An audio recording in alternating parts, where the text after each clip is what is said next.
Everybody, welcome to another episode of Courtside with Beilinson Tennis, part of the Tennis Channel Podcast Network. As always, here with my co-host and Hall of Famer, Steve Flink. I love the Sunshine Double. I love how we get to do multiple episodes with these extended tournaments. It's just a great time to be a tennis fan in the States.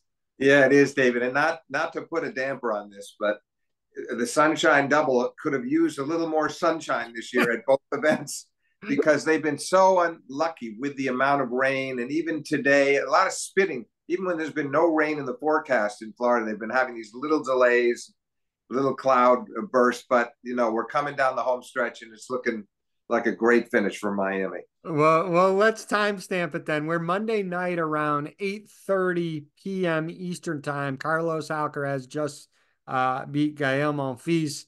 Um, and we'll get to that a little bit later. But the weather in Miami looks great from here on out. So I echo your thoughts. Hopefully, no more Yeah. issues going forward. All right, hey, 2 episodes ago, we started with the name of Peyton Stearns. And if it's okay with you, Steve, I'm going to start this episode with Peyton Stearns. And I will say to the good players that are out there, get your wins against her now, because in the future, I am a firm believer that wins against Miss Peyton Stearns are going to be few and far between. She loses a three-setter. It was topsy-turvy, and we can get into it a little bit against Vika Azarenka. But I will say this, Steve, over 50 winners. That's not 1-5, listeners.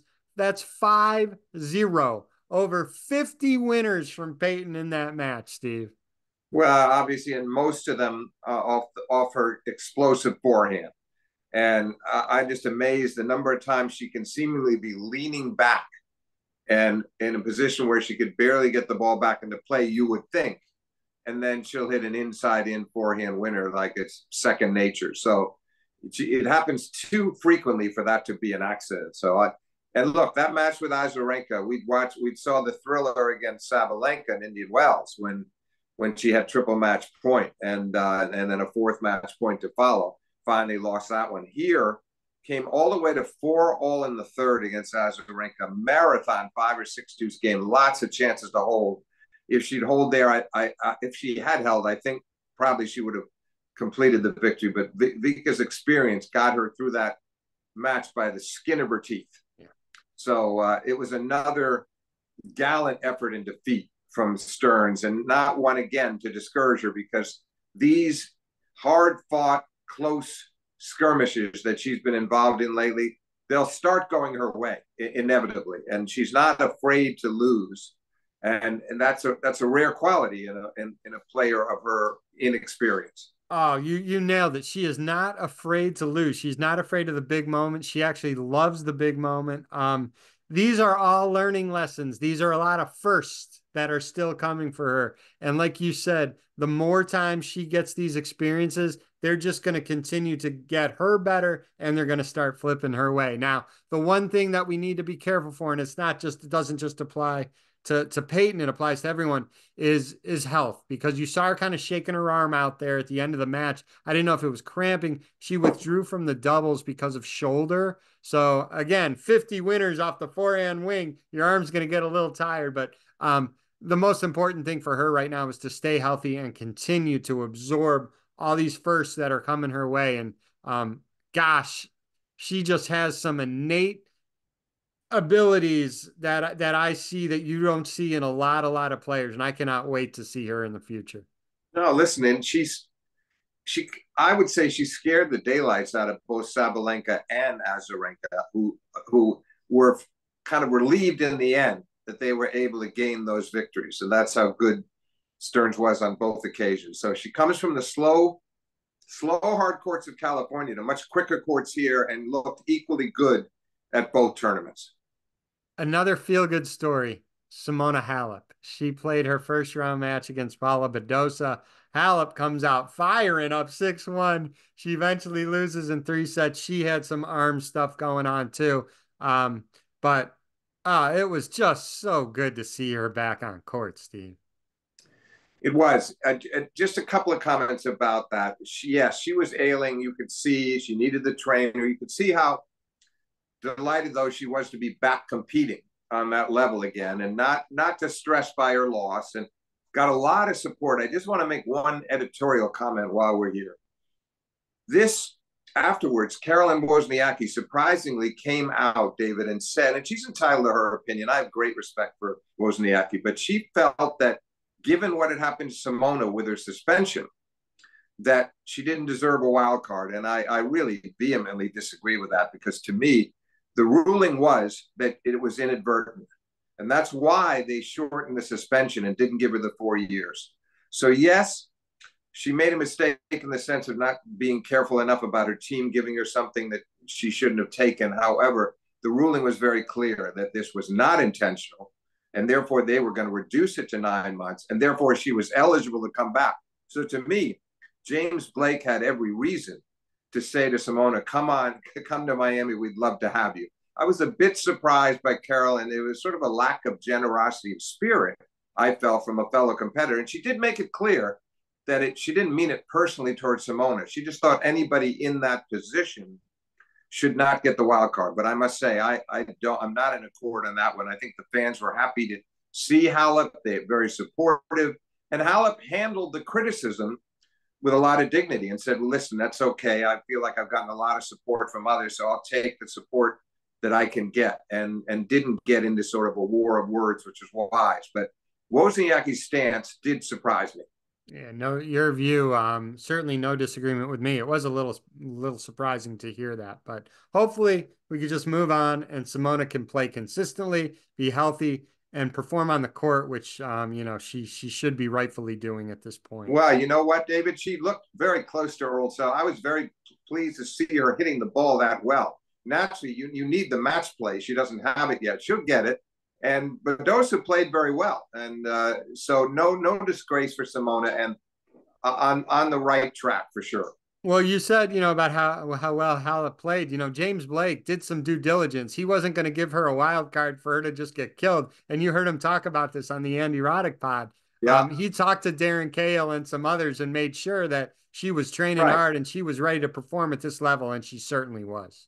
Yeah, and that was mainly confirmation, because I'm sure that James had heard through reporters and other broadcasters what it was very clear, I think, that Simona was training hard all the way through and hoping that things could break her way and she would be back. So it didn't surprise me that the report that he got was, yeah, she's ready to go. And she proved it. And now I really actually hope that there'll be a lot of other tournament directors that will follow in James' footsteps and give Simona those wild cards, and let her get those matches now to the point where her ranking gets back up there again and she doesn't need them.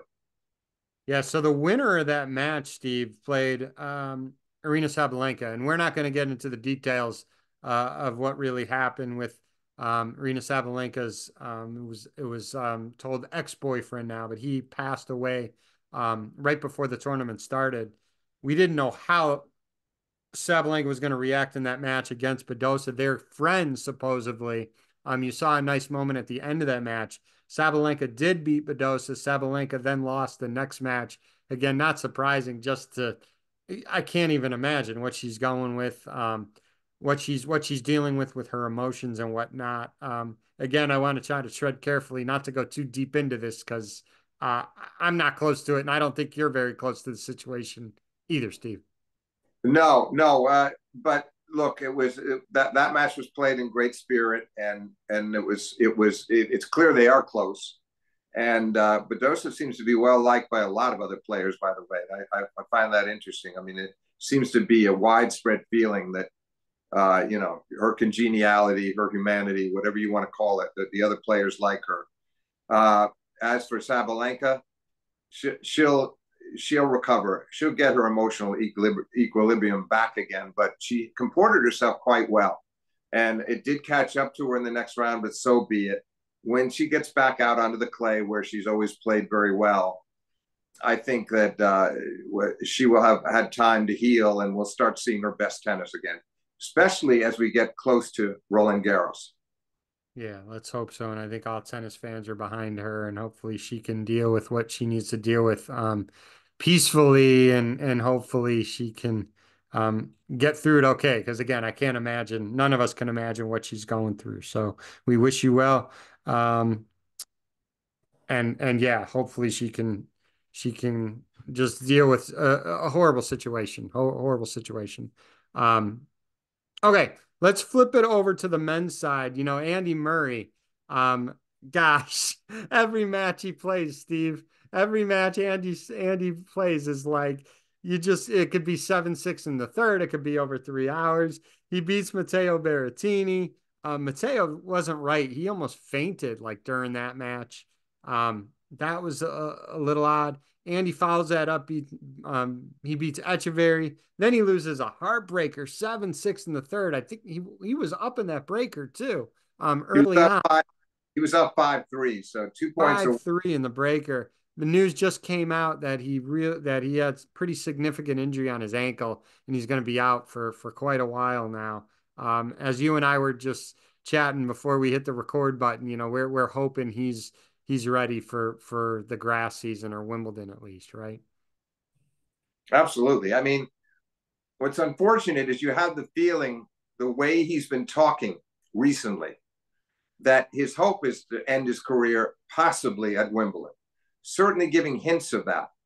And you certainly want to make sure. I mean, I guess if the timing is now, and we're still in March, he surely can be ready for Wimbledon. But it's a shame for him. And maybe he wouldn't have played that much on clay anyway. But he didn't need this as he comes down to the final stages of his career. Bad luck. Yeah, I agree. So well wishes for Andy and hope we get to see him on the grass. Saturday, by the way, was just not a great day for the Americans, Steve. Taylor Fritz loses. Francis Tiafoe continues to struggle. And I know there's that change of coaches, and sometimes you got to give it time, but there's starting to be a trend here that's not going in the right direction. Let's hope that flips soon. Tommy Paul also lost. He was actually leading in his match. He rolled the same ankle that he did in that tiebreaker when he was only a few points away from winning that semifinal match against Daniil Medvedev. Um, that ankle, those injuries are tricky. You just got to make sure it's healed 100% and strong. And he's got to take some time now to really heal that ankle. This is second time on the same spot that he's now turned it. Yeah, and it had been a gap of about a week. I think it had been a week actually. So you would have hoped that it would have healed. And in the early stages of the match, it appeared that it had. But now he'll just have to, make sure that gives himself plenty of time. And if that means not playing Monte Carlo, for instance, don't do it. Don't do it. Wait the extra week. There are a lot of clay court events on the way to Roland Garros. So I'm sure, especially after this happened here on the heels of Indian Wells and the Medvedev match, that he doesn't want round three of this. He's got to clear it up. Yeah. Let's flip it over to, though, an American that had a good result, and that was Chris Eubanks over Dan Evans, 7-6 in the third. Eubanks was down 4-6 in that third set breaker, saved an incredible match point. Go to the highlights, you'll see it. It was really a sitter that Dan Evans had. Hits a cross court, Chris guessed right. A little chip slice forehand passing shot down the line. For tennis fans, if you ever want to see an entertaining player play tennis, watch Dan Evans because I think a ton of his matches, there's always something a little extra that's going on in Dan It's Evans true. matches. It's true. He played a very entertaining match against Carlos at the U.S. Open last year. I've seen many, but let's not underestimate. Let's not sell short the appeal of Eubanks. It was great to see him playing this well again. Yes, he needed a little bit of luck there on that match point, as you described, but he still had to save another on his serve, which he did. He won the match, and then he served for the first set today against Zverev before losing that one 6-3. So he seems to be that this will give him a little bit of encouragement as he heads back out onto the clay. It's been a tough road for him since the great stretch he had in England last year on the grass, winning a warm-up tournament and getting to the quarters of Wimbledon. So I think Eubanks was pleased to sort of be able to show some of his best stuff again after having not really played that well recently. So I was happy for him. And if he could have served out that set against Zverev, who knows? It was a good effort. He probably should have won that set. But those two matches combined were a reminder to himself of what he can do when he's at his best. Yeah, it'll be interesting to see his results on clay. We all know he had the great result at Wimbledon. last summer. It'll be interesting to see how his results reflect on clay. So you'll be Well, watching that. yeah, I mean, I'm not hoping for too much there, just some wins along the way, because the key thing is to get back out on the grass where his game is much more effective. And we saw it last year, and he can do it again. And he just doesn't want to get into a bad losing pattern on the clay and lose early week after week. So I think he's looking to just get some wins there, stay in good shape, get the match play, and then play one or two grass court, hopefully a couple of grass court tournaments leading up to Wimbledon, where he's got to protect those quarterfinal points. So I think Eubanks is on the ascendancy again. I sure hope so. Good. All right, I'm going to give you four names, and I'll give a little tidbit on each, and then I'm just going to ask you to kind of talk about them because all four are struggling. Andre Rublev struggled since he had that issue with the lines person a few tournaments ago. Stefanos Tsitsipas struggling. He lost to Shapovalov. Shapovalov then lost his very next match. Shapovalov is trying to come back. He's struggled with results. And FAA, I mean, we've all had such high hopes for FAA. He had a good, really good end of the year when he ended that tournament drought of his, right? He won a bunch of tournaments in a he won a few tournaments in a row, Steve. Um, so those four players, Rublev, Tsitsipas, Shapovalov, and FAA. What's your outlook on them going forward? I won't say the remainder of the year, but the clay and through Wimbledon. Let's say. Rublev, I'm not worried about at all because he plays a ton. There are times when he beats himself up. He's his own worst enemy. He gets a little bit frantic out there and angry with himself and lets it out on the officials at times, which is why he was disqualified a few weeks back. That things happen, but he always, to me, seems to be able to turn the corner again. I'm just not worried about him. One of the biggest hitters on the tour, and yet incredible ball control given the velocity of his shots. Great serve. There's a reason why he's been in the hanging around that number 5 ranking spot or slightly lower for a long time, and he'll be back. He'll get back to the top of his game. Tsitsipas, I'm very worried about. I mean, it's been a bad losing trend for him. I mean, I honestly think back to it was just the beginning of last year that he's in the Australian Open final, his second major final in 23 when he lost to Novak. And the rest of the year there were disappointments. He lost to Eubanks at Wimbledon. He's had a struggle. Okay, he's in a relationship with Badosa. That's now been going on for quite some time. So I can't believe it's that anymore. Is it the coaching? Could be his father overbearing. There are a lot of reasons, but it's really worrisome to me what's going on with him and the number of different plays. That's not Shapovalov has just barely been able to win matches. He was out for a long time with an injury. Hasn't been at his best. That's a match that maybe a year and a half ago, I wouldn't have given Dennis much of a shot to beat Stefanos. So I'm most concerned about him. Now you rattle off 4. We got Rublev. We got Tsitsipas. The last 2 are the 2 Canadians, Shapovalov, who you yeah. were just talking Okay. about, and FAA. He is a great shot maker, and we saw him I remember when he lost to Djokovic in the semifinals of Wimbledon back in 21, I guess it was. I mean, I felt like, wow, I don't disagree with Novak, who went up to him and said, "You're going to win a major. It's going to happen for you." Consoled him in the locker room. Has not been a good run since he lost to Djokovic, and I don't know. He lost a lot of time with his injury, but he's so talented that I can't believe in his case with his big game. I still see a revival in his case. And FAA, I'm worried. The package is there, the fellow Canadian, the entire package, the virtuosity of his game, the serve, the aggression, a little weakness on the back end, but not a terrible weakness. But he's had a really rough time of it lately, and Zara beat him routinely. And I still believe that in his case, that he'll get on a roll sooner or later again in this season. He's also not a bad.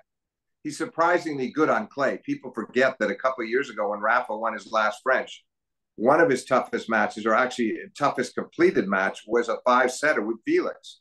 So he can play on clay, and he certainly can play on the grass and the hard court. So I just think maybe by then, at a certain point in the clay court season, he'll finally put together a good tournament or two and start believing himself again. I feel like he's physically seems fine physically, but mentally he's off his game. Yeah, I think it's a confidence thing, right? Because like you said, the Yeah, package is there. He has all the tools, all the yeah. tools.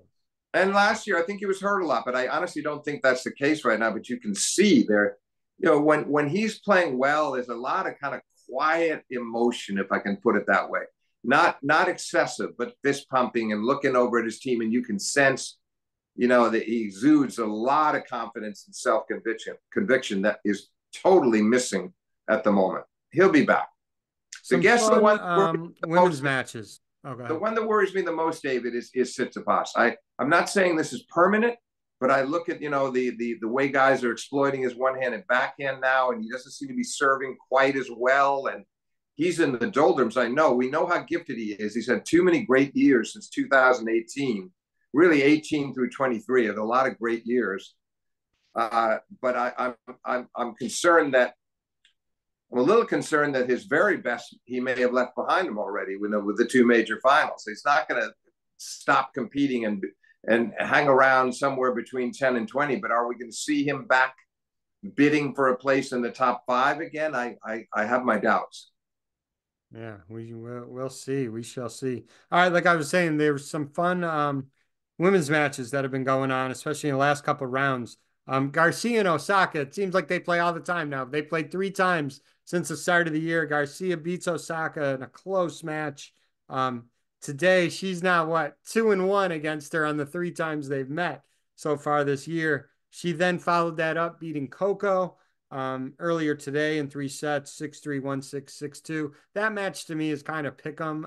I talked last time about how Coco's result in Indian Wells. I think credit to Coco for getting as far as she did in a semifinal there, because I don't think she played that well. I think she would agree.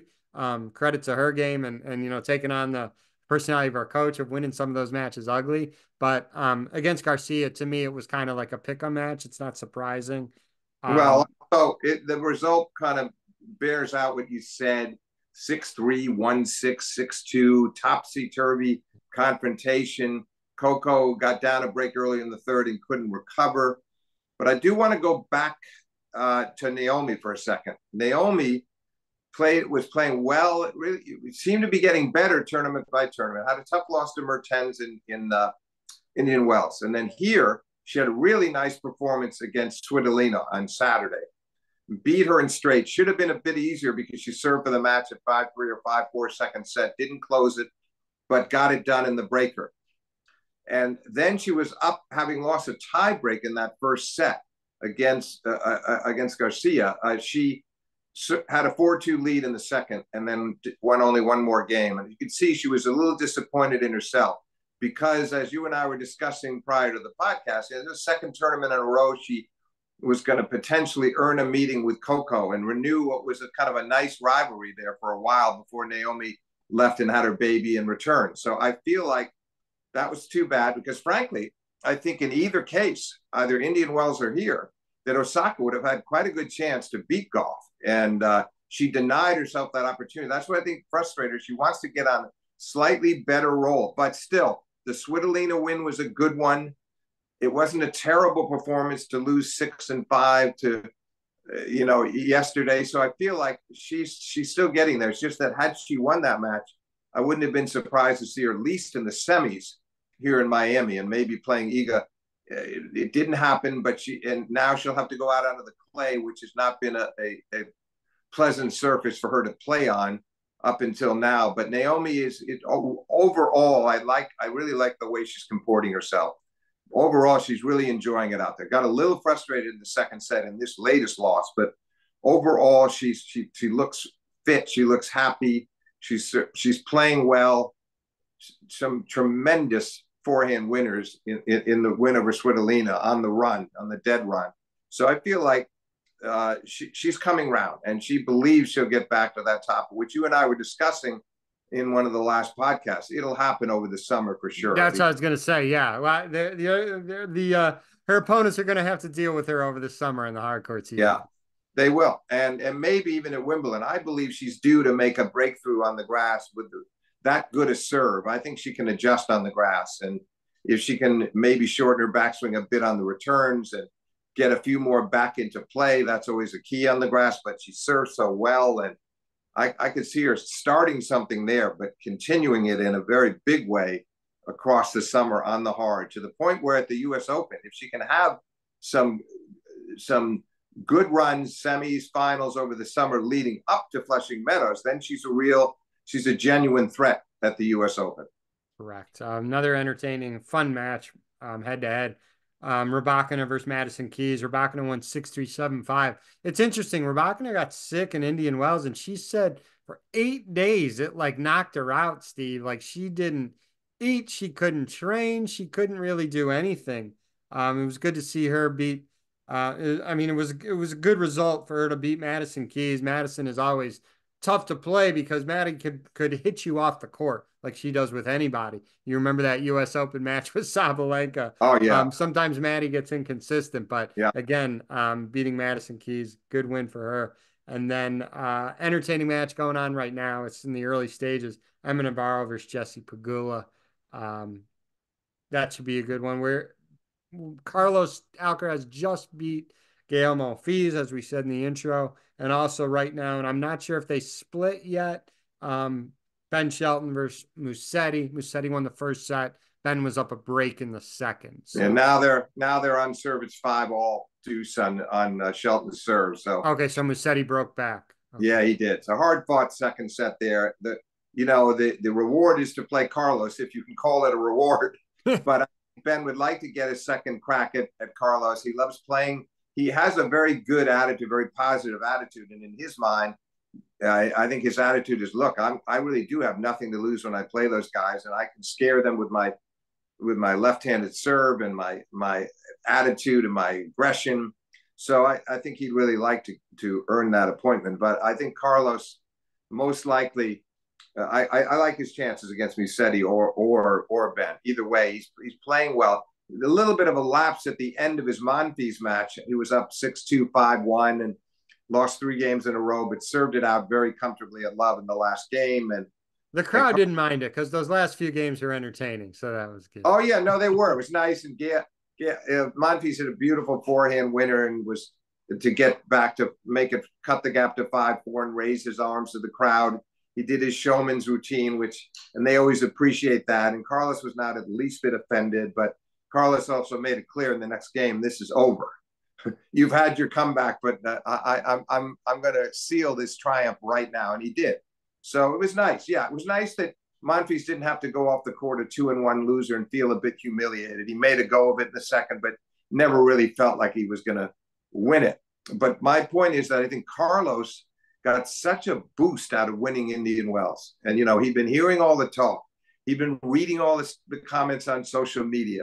He was very honest about that. And inside himself, those inner doubts were lingering. And it went all the way back to last summer and the tough loss to Novak after having a match point in the final of Cincinnati, the loss to Medvedev in the semis of the U.S. Open, and then no more finals the rest of the year, despite a semifinal showing at the year-end championships. And then the year starts with the kind of a disappointing performance against Zverev in the quarters of the Australian Open. So for him to now, then a few other difficulties then, including that ankle injury that he recovered from quickly. So here he is now, having won Indian Wells for the second year in a row and feeling more like the old Carlos. And you could see it in the way he's conducting himself on the court, and the confidence, the exuberance is back. And I just feel like in his heart, he thinks he's going to win this tournament. Now, he might have to beat Sinner again, who's on the opposite half. Sinner and Medvedev on the same half at the bottom. Carlos, as we just talked about, he's going to play this match against either Shelton or Musetti. Then he's going to play, I'm going to look at the draw right now. Let me just bring that draw up on my phone.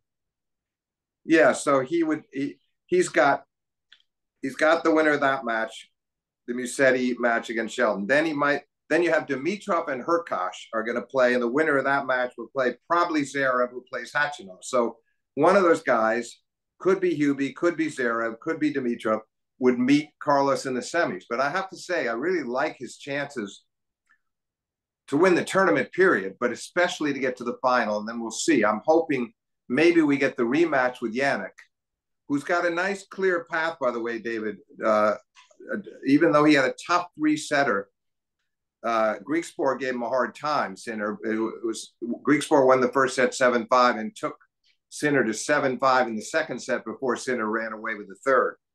But he's going to play O'Connell and then either Mahatch or Arnaldi in the quarters.